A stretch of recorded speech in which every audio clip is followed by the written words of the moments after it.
Hi, Brian Gleason here, Global TMA President. I'm here with Michael Petrecca with Rise Alliance. Michael, welcome. Thank you. Thank you for having me, Brian. Great. And so what's happening in the marketplace today?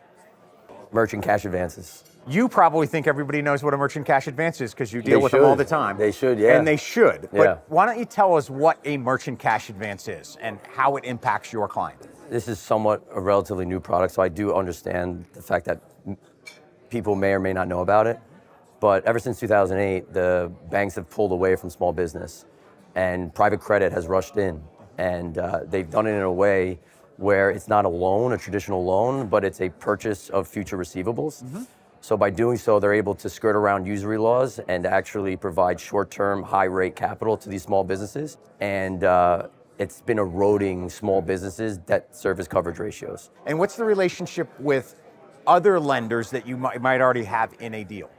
So when a file comes to us, it's not just MCAs. They come to us with other senior lenders as well, whether it's an SBA or an ABL or factoring facility, but there's always some sort of merchant cash advance it's the straw that breaks the camel's back 9 out of 10 times. And does the more traditional lender, the ABL or the SBA lender, were they aware that they were stacking MCA loans on top of them? A couple conversations I actually had here this week. Mm-hmm. Some of them do, because they're written in the contracts. If they do take out another position behind them, they need to notify them, and there's new technology that they have in place that will notify them, but a majority of the time, no. Yeah, because they're not taking a lien, right? They're taking a position. Yes and no. They're taking a position on a future receivable, right? Yes. That's really what they're doing. That they really don't actually underwrite. And there isn't a future receivable yet. Correct. But by definition, the future is not now. Correct. And so, once a company does this, what kind of rates are we? What are we seeing in the rate structure of merchant cash advance? Tell me the highest rate you've seen. Like what's 300% APR plus. We're talking. They disguise it in the form of a factor rate. Yes. Right. So it's multiple, whether it's 150 or 170. So explain that. So you give me $100,000 as a merchant cash advance times 1.5. I give you back 150. Correct. In what period of time? It depends. It could be 3 months. 3 months. It could be 6 months. Yeah. It could be 12. I've seen 60-day terms. Yeah. We're talking about 2 months. Yeah. And you're paying daily payments, 100 daily payments, weekly payments. Yeah. And it crushes the cash flow of the business. So this is really, you're on the front end of this in this market. Yeah, we're fighting at the front lines. For folks like me who've been around for 30 years, this is really new technology. It is. And it's really making it difficult for companies to work their way through problems without outside help.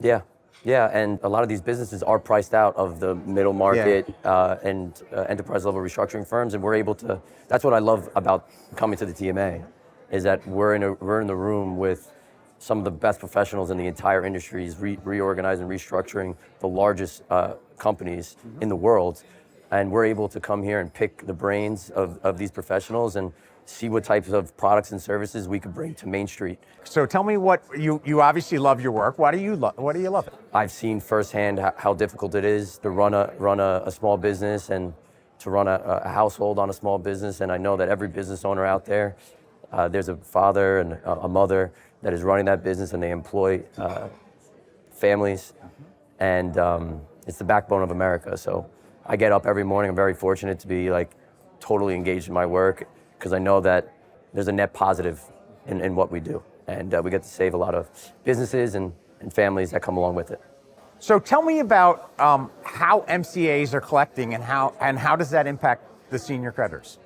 Okay, so let's say the SBA or a ABL or a factor that's in first position, an MCA upon default will jump the line to try to collateralize and foreclose on the receivable that may or may not be theirs. Yeah. So, we have a process in place where either our attorneys are reaching out to get them to back down, or we work with the senior to make sure that we're backing them down together. What would you say to the business owner that's against the wall? Be proactive, right? The sooner we get in, the sooner we're able to restructure these terms and amortize your payments out, the sooner you'll be able to start saving money and funding your business on yourself versus borrowing from Peter to pay Paul. How did you use TMA, and how would you recommend somebody use TMA to build a business? TMA has paid dividends for myself and the firm. And it's not like what can I get out of it, but what I can provide here. You have to change that mindset. So Michael, I'll editorialize here for a second. Yeah. So my way of thinking about entering a room like this is find somebody that can teach you something. Yeah. Find somebody that can help build your career. Yeah. And find somebody that you can help teach somebody and build their career. And if you do those three things, every time you walk into a room like this, it'll be successful.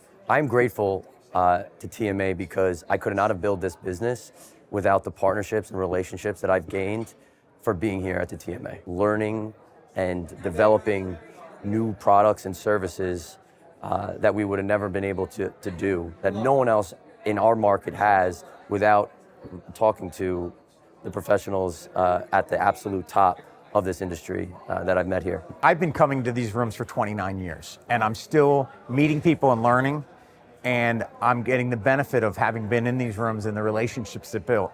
And what I know is that there is no doubt that approach, what you're talking about now, is how you build a business in the restructuring and turnaround business. Thank you, Michael. Thank you, Brian.